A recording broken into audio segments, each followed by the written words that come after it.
Good afternoon. You're still here. Yay. It's been wonderful, and I'm riding the crest of a certain theme that I think is developing. We have heard earlier from Justin about sort of pedagogical thought about how to foster Dzogchen practice, from Nathaniel, historical, institutional ways of developing, and now from Douglas, philosophical. And this is a topic that interests me a lot, and particularly today, and actually for a long time before today, it interests me to think about how Ngondro, which for a long time, maybe a couple of centuries, has been considered mandated for authentic Dzogchen practice, how does it actually help us when we get to Dzogchen practice? We know that the foundational practices contain elements of Sutra, Tantra, and Dzogchen. And however, when you're doing Ngondro, when you're first introduced to Ngondro, you don't know anything about Tantra or Dzogchen. At least traditionally you don't, and I certainly didn't. And so you can't really appreciate the brilliance of the preparation that you were receiving at that time.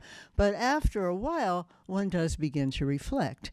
And I think it's actually an important topic now because inside the Tibetan community, there are lamas, there are Western students and Western teachers thinking about what are we going to do about Ngondro? How do we maintain exactly the way it always was? Are there some ways that it could become somehow more amenable to the modern world? These sorts of questions. So this is what I want to talk about. And I do it with particularly an eye on, of course, it's a huge topic. So what I've tried to corral this topic into is identifying just a few elements of Dzogchen, for which I draw today mainly on Longchenpa Chiying and actually Mipa Rinpoche Nyegyu Rik, movement, stillness, and awareness, to set up just a few elements of Dzogchen that I'm thinking maybe I can look into how Ngondro provides a preparation for those elements. And with the Ngondro, I touch on Jigme Lingpa's commentary on Longchenpa Semjong Jun, the seven mind trainings.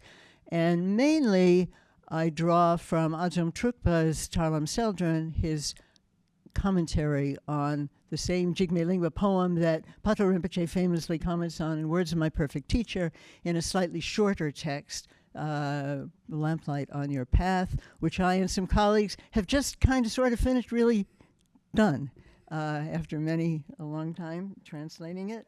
So I'll be talking about that. And I will say that those spanning 7 centuries, Longchenpa to Jigme Lingpa to Adzom